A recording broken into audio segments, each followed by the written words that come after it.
नमस्कार प्रिय दर्शकों, आज एक बार पुनः आप सभी का स्वागत करते हैं अपने इस YouTube चैनल पर हमारा सच्चा रास्ता पे। जो स्त्री पुरुषों में दोस्तों आसक्त हो जाती है, वह स्त्री अपने अपने पति के सामने यह 3 नाटक अवश्य करना चाहेगी। प्रिय दर्शक बंधुओं, आज का हमारा कहाना प्रसंग बड़ा ही ज्ञानवर्धक और बड़ा ही महत्वपूर्ण रहने वाला है और बड़ा ही प्रेरणादायक रहने वाला है। श्रोता बंधुओं, चरित्रहीन स्त्रियों के बदचलन स्त्रियों के लिए अपना भय धर्म, अपना भय कर्म और अपने लोग हमेशा अच्छे ही पराये हो जाते हैं। कहते हैं मित्रों, जो स्त्री अपने परिवार वालों को और अपने खास लोगों को और अपने धर्म को नहीं मानती है, समाज में लोग उसे बदचलन ही कहलाते हैं। श्रोता बंधुओं, इसी तरह आज हम सभी को बात बताने वाले हैं कि जो स्त्री पर पुरुषों पर आसक्त रहती हैं, वह स्त्री अपने पतियों के सामने वे कौन से 3 नाटक रचती हैं। श्रोता दर्शक बंधु, आज के प्रसंग को आप सभी अंत तक पूरा अवश्य देख कर जाना। जी हाँ दर्शकों, अंत तक इस प्रसंग के साथ अवश्य बने रहें। आज की यह वीडियो दर्शकों बड़ा ही ज्ञानवर्धक और बड़ा ही महत्वपूर्ण प्रेरणादायक रहने वाला है। आज का इस वीडियो में आप सभी को बहुत कुछ ऐसा सिखा कर जाने वाली होगी। साथ ही साथ दोस्तों, श्रोता दर्शक बंधु, यदि आप हमारे इस चैनल पर मेहमान नए दर्शक बनकर के आए हैं, तो प्यारे दर्शक मित्रों, आप सभी हमारे इस चैनल को सब्सक्राइब अवश्य कर लें, क्योंकि आप सभी का भाई एक सब्सक्राइब हमारे लिए बहुत ही ज़्यादा महत्वपूर्ण मायने रखता है। आपके एक सब्सक्राइब से हमारा हौसला बुलंद हो जाता है। साथ ही श्रोता दर्शक मित्र, आप केवल हमारे भाई दर्शकों ही नहीं, आप हमारे एक परिवार वालों की तरह हो और आपके एक सब्सक्राइब से करने से हमारा भाई परिवार बढ़ जाता है। इसलिए दर्शक मित्र, चैनल को लोग आप सभी सब्सक्राइब अवश्य करें। साथ ही प्रिय दर्शक बंधुओं, यदि हो सके तो इस ज्ञानवर्धक प्रसंग को आप अपने मित्र बंधुओं से अवश्य ही शेयर कीजिएगा मित्रों, ताकि दोस्तों उन्हें को भी इस प्रसंग का लाभ प्राप्त हो सके। दर्शक मित्रों, चलिए जानते हैं। दर्शक मित्रों, कहते हैं जो प्रेम होता है, प्रेम के अंदर कभी उम्र नहीं छिपा होती। जी हाँ दर्शक मित्रों, कहते हैं मित्रों, जो सच्चा प्रेम करने वाले होते हैं, वे ना तो केवल उम्र का लिहाज करते हैं, ना ही दोस्तों वे धर्म का लिहाज करते हैं, और ना ही वे अपनों का लिहाज करते हैं। तो दर्शक मित्रों, इसी तरह एक समय की बात है, एक नगर में एक बहुत ही धनी सेठ रहा करता था। दर्शक मित्रों, वह सेठ अपनी करीब 60 वर्ष की आयु को लिए पूरा कर चुका था। यानी कि दर्शक मित्रों, वह 60 साल का अधबूढ़ा हो चुका था। अपने जीवन की आधी आयु को वह झेल चुका था, काट चुका था। तो दर्शक मित्रों, इसी तरह इस उम्र में भी वह सेठ का विवाह नहीं हुआ था, किंतु वह सेठ चाहता था तो अपनी बेशुमार धन दौलत से, उसके कारण से वह कहीं से भी शादी अपनी कर सकता था।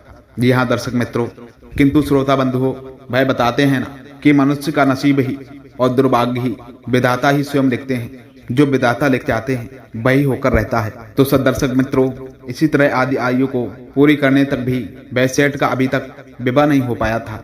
उसके बाद में वह सेठ बहुत ज्यादा अधिक परेशान रहने लगा था, और जब वह सेठ पूरी 60 वर्ष की आयु को पूरा कर गया था, तो सेठ ही बहुत ही ज्यादा चिंता में दोस्तों पड़ने लग गया था।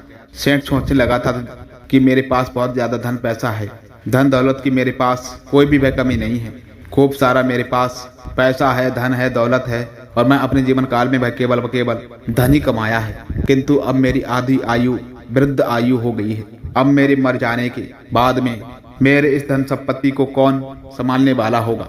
आखिर मैं इसका असली हकदार कौन रहने वाला होगा? तो दर्शक मित्रों, फिर इसी तरह गांव के कई ऐसे काफी बुद्धिमान लोगों से सेठ ने जब उस बात की चर्चा की, तब सेठ की उस चर्चा को लेकर के उन बुद्धिमान लोगों ने, उन वरिष्ठ अधिकारी लोगों ने सेठ को वह अच्छे रिश्ते महत्वपूर्ण बताए और सेठ से कहा था कि आप विवाह अवश्य कर लो, और विवाह के बाद में जब आपके भाई कोई पुत्र पुत्री प्राप्त आपको होगी, तभी भाई तुम्हारी इस पूरी जायदाद के हकदार मालिक होगी।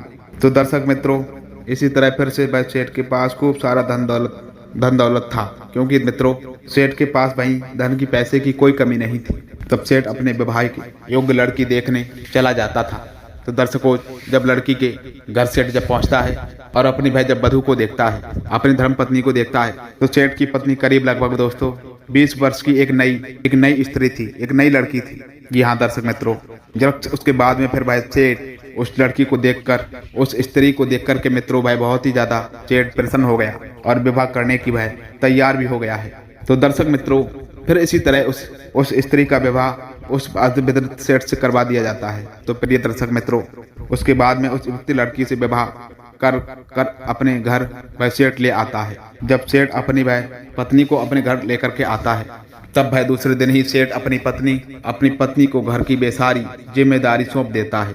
तो दर्शक मित्रों, फिर इसी तरह जब रात का समय होता था और जब वह सेठ अपनी पत्नी के पास सगापम करने के लिए पहुंचता था, तो उसकी पत्नी उसके लिए आसपास भी नहीं रहने देती थी, क्योंकि दर्द को वह अद्भुत था और दुरुस्त भी। तो मित्रों, कहा जाए तो उस सेठ की उम्र उस युवती लड़की के पिता के समान थी, और देखा जाए तो मित्रों यह एक पाप के समान ही है। तो दर्शक मित्रों, उसके बाद भी जब सेठ वृद्ध आयु को देखे, तब वह स्त्री पूरी तरह से दोस्तों लड़खड़ा जाती है। तो वह उसी के पास वाले एक सेठ के लड़के से प्रेम कर बैठती है। उसके बाद भी दोस्तों वह स्त्री अपने आसपास इर्द गिर्द भी नहीं घूमने देती थी। जी हाँ मित्रों, अपने हाथ को भी नहीं छूने देती है। और जैसे ही दर्शकों, वह सेठ रात्रि का समय जब होता था और जब वह सो जाता है, तो वह अपने पति से सेठ से झूठ बोल करके और उस सेठ के लड़के के उससे मिलने के लिए चला जाती थी। दर्शक मित्रों, इसी तरह काफी दिनों तक यह चलता रहा, जब सेठ ने भी वह कुछ नहीं कहा था, क्योंकि दर्शक मित्रों, सेठ भाई अपनी उस पत्नी के लिए खोना नहीं चाहता था।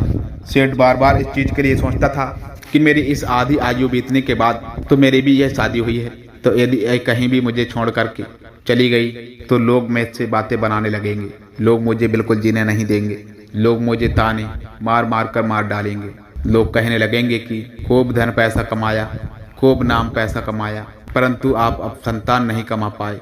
तो दर्शक मित्रों, इसी तरह सेठ ने कुछ भी नहीं कहा, और उसकी पत्नी जो थी वह सेठ की रोजाना नए नए वस्त्र खरीद कर लेकर के आती।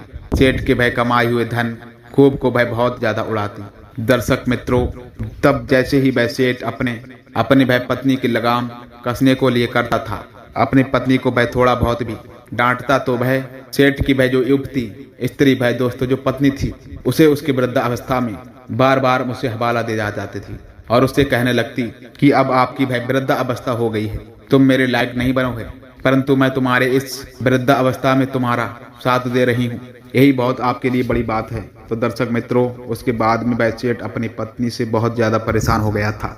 तो दर्शक मित्रों, उसके बाद भी वैसे एक दिन जब वह अपने नगर में घूमने के लिए जाया करता है, तो उसके कई ऐसे सारे वृद्ध मित्र उसे मिल जाते हैं। जब सेठ को मित्र प्राप्त मित्र मिलते हैं, तो सेठ के मित्र सेठ से कहने लगते हैं दर्शकों कि अरे भाई साहब, आपकी अभी अभी नई शादी हुई है, तुम्हारा अभी अभी तो विवाह हुआ है, किंतु तुम्हारी पत्नी तो रोजाना रात्रि को सेठ के बेटे के पास में पहुंचती है।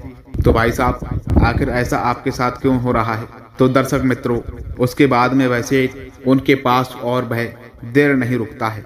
सेठ अपने भाई मित्रों से इस बात को एकदम ताने के समान ही मान लेता है।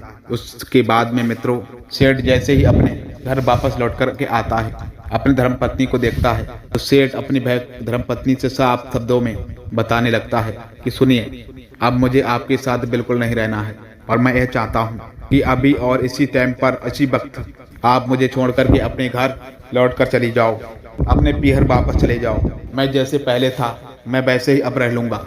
जी हाँ दर्शक मित्रों, मैं केवल व केवल तुम्हें अपनी संतान के लिए इस दुनिया में लेकर के आया था, अपने इस वंश चलाने के लिए आपके लिए मैं शादी कर करके लेकर आया था, किंतु आप मेरी इस विवाह करने की सबसे बड़ी गलती फायदा उठा रही हो। तो दर्शक मित्रों, इस पल के बाद में वह सेठ अपनी इस बरचलन पत्नी को वहां से भेज देता है और अपनी बेसारी जमीन जायदाद अपने वह सारे धन को गरीबों में दान कर देता है। और दर्शक मित्रों, फिर वह सेठ अपना वह सादा जीवन जीने लग जाता है और ईश्वर की भक्ति में वह इतना ज्यादा लीन हो जाता है। तो दर्शक मित्रों, आप सभी बात करते हैं कि जब सभी स्त्रियां गैर मर्दों से सगागम मना लेती हैं, गैर मर्दों से आसक्त हो जाती हैं, तो अपने पति के साथ में अपने परिवार के सामने कौन से बेतीन नाटक करने लगती हैं। तो दर्शक मित्रों, जानना आपके लिए प्रश्न बहुत ही अति आवश्यक है। पहला प्रश्न है, पहला जो स्त्री पर पुरुष में आसक्त होती है, वह अपनों पर, अपने प्रेमी को, अपने घर वाले, अपने पति के सामने अपना कोई मित्र बंधु या भाई बनाकर ही प्रवेश कर देती है, क्योंकि वह उसे केवल अपने प्रेमी के बारे में ही दिखता है, अपने धर्म के बारे में नहीं दिखता है। और दर्शक मित्रों, किसी ने सत्य ही कहा है, जो स्त्री पर पुरुष में आसक्त हो जाती है, जो वेश्या रूप धारण कर लेती है, वह कर्म धर्म सब कुछ दोस्तों भूल जाती है। दूसरा है जो दोस्तों स्त्री पर पुरुष में आसक्त होती है, वह बार बार अपने घर से बाहर जाने का नाटक करती रहती है, अपने पतियों को, अपने परिवार वालों को, अपने कुटुंब को झूठ बोलती रहती है। दर्शक मित्रों, तीसरा महत्वपूर्ण प्रश्न है जो स्त्री पर पुरुष में आसक्त हो, वह अपने परिवार को, अपने पति को वह बार बार नीचा दिखाने की कोशिश अवश्य करती रहती है, उन्हें बार बार उनकी कमजोरी का हवाला देती रहती है, जिससे दर्शक मित्रों वे अपने मन से भीतर से बीमार पड़ जाते हैं और अपने इस लाचार कमजोरी को घेर जाते हैं। दर्शक मित्रों, जो स्त्री पर पुरुष में आसक्त हो जाती है, वे 3 नाटक अवश्य ही करती रहती है। ये कहानी दर्शकों मित्रों आपको कैसी लगी? यदि दर्शक मित्रों कहानी पसंद आई हो तो कमेंट बॉक्स के माध्यम से अवश्य बताइएगा, और यदि आप हमारे चैनल पर पहली बार आए हैं तो चैनल भी सब्सक्राइब कर लीजिएगा। मिलते हैं दर्शकों फिर ऐसे ज्ञानवर्धक कहानी से, तब तक के लिए आपका दिन शुभ हो और मंगलमय हो। जय श्री राधे कृष्ण।